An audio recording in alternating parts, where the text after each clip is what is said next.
तो फरमाएं आपने जी वाली वीडियो मैंने देखी? आपकी जी यही वीडियो देखी थी कि मूर्ति पूजा, वो किसी ने आपसे क्वेश्चन पूछा था कि मूर्ति पूजा और रेप करने में किसका गुनाह, तो आपने डायरेक्टली बोला था कि मूर्ति पूजा, तो आपने टॉपिक ले लिया, तो उसी पे आप थोड़ा समझा सकते हैं कैसे? उसी में मैंने, आपने कौन सी वाली वीडियो, मैंने जो शॉर्ट वीडियो भी कहीं डली है इंस्टाग्राम पर भी और शायद व्हाट्सएप उस हाँ पे जी, हाँ जी। यूट्यूब पर भी, हाँ जी, हाँ वो जी। दो हाँ दो जी, हाँ वीडियो जी। को एक जो बनाया गया, आपने वो देखी? वो जी, बंदा मैंने वो पूरी वीडियो बंदा देखी थी। हाँ, वो बंदा दो मरतबा आया। पहले उसने सवाल ये किया कि कौन सी बात ज्यादा, क्या क्या उसने कहा था, कौन सा जुर्म बड़ा है, मूर्ति पूजा जी, या किसी बच्चे का रेप कर देना? तो हमने कहा मूर्ति पूजा। वो बात एकदम बगैर बात किए मजीद वो चला गया, उसको शायद बाइट चाहिए होगी, शॉर्ट। अगली मरतबा फिर आया कहने लगा कि भाई उसी तरीके से जवाब देना जैसे हाँ यहाँ में दिया था। आप अगर दोनों में से किसी एक को होते हुए देखें तो किसको रोकेंगे? दोनों होते हुए देखें। हमने कहा रेप को, क्योंकि जो जुर्म है मूर्ति पूजा बड़ा होना, उसका ताल्लुक खुदा से है, और खुदा इसका ऐलान कर चुका है कि वो हर तरह के गुनाह को माफ कर सकता है, मूर्ति पूजा को या शिर्क को वो माफ नहीं करेगा, ये उसकी तरफ से ऐलान है। अच्छा, रेप ये चूंकि इंसानियत के खिलाफ जुर्म है और हम इंसान हैं, तो अगर हमारे बस में होगा तो हम उसको रोकेंगे कि जो किसी मासूम इंसान के खिलाफ जुर्म कर रहा है। तो ये दो रेफरेंस पॉइंट अलग अलग हैं कि खुदा की नजर में सबसे बड़ा गुनाह शिर्क है, और एक इंसान को की जिम्मेदारी है लॉ एंड ऑर्डर को मेंटेन करना। यही वजह है कि एक इस्लामी हुकूमत में अगर कुछ लोग जो मूर्ति पूजा करते हैं या शिर्क करते हैं वो रहना चाहें तो वो भी रह सकते हैं एज ए माइनॉरिटी, लेकिन रेपिस्ट नहीं रह सकते। यानी कि एक तो रेप को रोकेगा। इन रेप की जो सजा है मिसाल के तौर पर वो ये है कि उसको जहन्नम में डाल दिया जाए। कितने अरसे के लिए डाला जाए ये अल्लाह ताला जानता है, लेकिन जो मुशरिक की सजा है वो फॉर एवर जहन्नम है। मतलब खुदा जो है वो रेप को छोटा गुनाह मानता है, उसको माफ कर भी सकता है, नहीं भी कर सकता है, लेकिन मूर्ति पूजा को कभी माफ नहीं करेगा, यानी कि मूर्ति पूजा ज्यादा बड़ा गुनाह हो गया। मूर्ति पूजा को वो कभी माफ नहीं करेगा। और रही ये बात रेप की, तो रेप चूंकि इंसान के खिलाफ वायलेशन है, ठीक है, तो अब ऐसा होगा कि खुदा उस जिसका जिसका रेप किया गया उसको और जो रेपिस्ट है उसको, दोनों को बुलाएगा, भाई अपना मामला साफ करो। अगर जिसका रेप किया गया उसने माफ नहीं किया तो रेप इसको जहन्नम के अंदर डाल दिया जाएगा। खुदा ऐसे लोगों को माफ नहीं करेगा। हाँ, ये है कि उनकी सजा इटर्नल नहीं होगी, सजा इटर्नल नहीं होगी। एक मुद्दत तक सजा है, वो मुद्दत कितनी है, वो 1000 साल हो सकते हैं, 1 मिलियन ट्रिलियन जिलियन साल हो सकते हैं, लेकिन इटर्नल नहीं होंगे। इटर्नल वो आइडल वर्शिपिंग या शिर्क है, उसकी सजा। यानी कि जुर्म की अगर हम एक लिस्ट बना लें तो उसमें जो है खुदा के नजदीक सबसे बड़ा गुनाह ये है मूर्ति पूजा है, उसके सबसे बाद बड़ा रेप गुनाह है। शिर्क है। मतलब जो गॉड है वो, उसको ये है कि रेप छोटा गुनाह है उसके लिए। देखो, छोटा और बड़ा हम इस मानकर कह रहे हैं कि किसकी सजा में इटर्निटी है और किसकी सजा में इटर्निटी नहीं है। ये नहीं है कि छोटा गुनाह यार चलो कोई मामूली सी बात हो गई, कोई बात नहीं है, ऐसा नहीं है, वो भी सीरियस है। लेकिन जब आप कंपैरिजन करेंगे कि किसकी सजा में इटर्निटी है, ये बिल्कुल ऐसा ही है। मैं उसको आप मिसाल दूं कि एक आदमी है, उसने रेप किया और दूसरे आदमी ने मर्डर किया। अब बताओ डेथ पेनल्टी किसमें है? है जी। है जी, डेथ पेनल्टी किसमें है? सॉरी, मैं आपका क्वेश्चन वो एक ब्लॉक हो आदमी गया ने बीच में। मर्डर किया, दूसरे ने रेप किया। अब जी, डेथ पेनल्टी किसमें मिलेगी? डेथ पेनल्टी दोनों में ही है शायद, दोनों में ही है अच्छा। वैसे। अच्छा। मर्डर में तो ना हाँ, हाँ, वो जैसे डेथ का भी होता है, जैसे केसेस चलते हैं तो उसमें जी क्या होता है कि इंटेंसिटी देखा जाता है कि जो जी, मर्डर नहीं, हुआ है रेप उसकी के जो बाद इंटेंसिटी अगर है। मर्डर कर दिया तो डेथ पेनल्टी है, अगर खाली रेप किया है तो अभी तक के डेथ पेनल्टी का कानून नहीं है। एक आदमी ने मर्डर किया, दूसरे ने रेप किया, ठीक है। अब मुझे बताएं डेथ पेनल्टी किसमें? मर्डर में है, सर ऑब्वियसली मर्डर में बात भी डेथ पेनल्टी है, है। मर्डर में ही है। अब आप डॉच करने की कोशिश ना करें, मर्डर में ही है। अब आप ये कहें कि क्या गवर्नमेंट के नजदीक रेप करना एक मामूली सी बात है? क्या एक छोटी चीज है? नहीं है।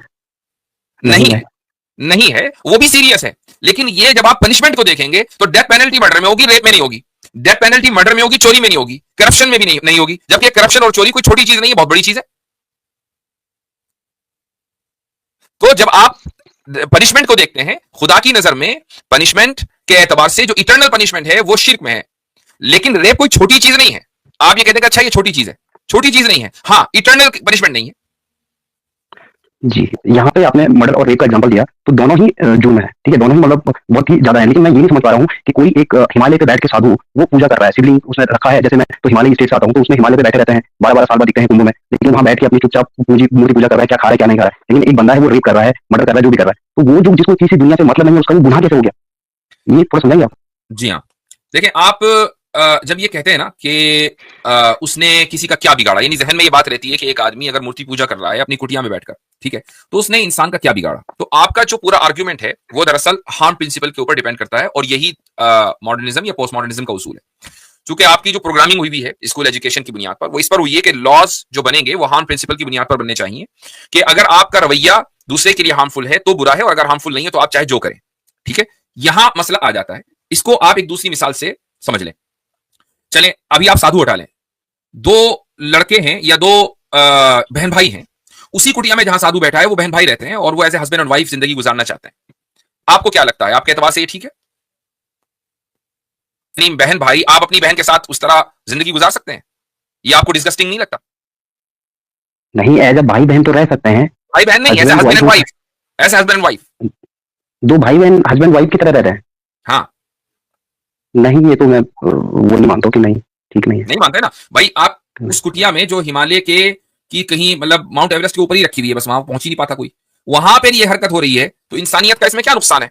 आपका कोई नुकसान नहीं किया, नेपाल वालों का कोई नुकसान नहीं हुआ, इंडिया भूटान किसी का भी नुकसान हुआ, जहां जहां उसकी बॉर्डर मिलती है, किसी एक बंदे का भी तो नुकसान नहीं है, लेकिन आप उसको अलाउ नहीं करेंगे। क्यों नहीं करेंगे भाई? नुकसान तो है नहीं यहां पर, वो किसको नुकसान पहुंचा रहे हैं? इसका मतलब ये हुआ कि गुनाह, देखो जुर्म और गुनाह के दरमियान फर्क करना चाहिए। जुर्म जो होता है, यानी जिसको क्राइम बोलते हैं, क्राइम का जो लफ्ज है वो इंसानियत के रेफरेंस पॉइंट के एतबार से बोला जाता है कि जब हम क्राइम करते हैं तो दूसरे को नुकसान पहुंचाते हैं। और एक होता है सिन, सिन जिसको हम गुनाह बोलते हैं। गुनाह के लिए ये जरूरी नहीं है कि आप किसी दूसरे इंसान को नुकसान पहुंचाएं। गुनाह के लिए इतना काफी है कि आपने खुदा की बात नहीं मानी। खुदा ये कह रहा है कि मैं ही इस पूरी धरती का मालिक हूं, मैं ही इस पूरी कायनात का मालिक हूं और मेरे अलावा किसी की इबादत नहीं होगी। और आप ये कहते हैं कि नहीं, मैं खुदा के अलावा 10 की और इबादत करूंगा। तो हो सकता है कि ये जुर्म ना हो, किसी स्टेट के खिलाफ जुर्म ना हो, किसी सोसाइटी के खिलाफ जुर्म ना हो, और किसी में इसमें किसी का नुकसान ना हो, लेकिन गुनाह तो अपनी जगह है। तो जो सजा मिल रही है खुदा के यहां, वो सिर्फ जुर्म की वजह से नहीं मिलती है, गुनाह की वजह से भी मिलती है, और दोनों के दरमियान फर्क करना जरूरी है। तो हम लोग जो फर्क नहीं कर पाते वो इसलिए कि हम गुनाह और जुर्म को, यानी सिन और क्राइम, दोनों को एक ही समझते हैं। का गुनाह बड़ा है, वो गुनाह कर रहा है, और जो रेप कर रहा है उसका गुनाह छोटा है। ये है। अगर जुर्म में कैटेगरी हम बना लें, ग्रेटर देन का सिंबल लगा लें, हाँ, तो आप गुनाह ग्रेटर देन क्या कर सकते हैं, उसका जो जुर्म है रेपिस्ट का, वो जुर्म है, वो सबसे बड़ा जुर्म हो सकता है। गुनाह तो इंसानियत के, गुनाह तो खुदा के अहकाम की खिलाफवर्जी होती है ना। तो हो सकता है कि एक मुल्क के या रियासत के किसी स्टेट के लॉ के एतबार से रेप करना सबसे बड़ा जुर्म हो।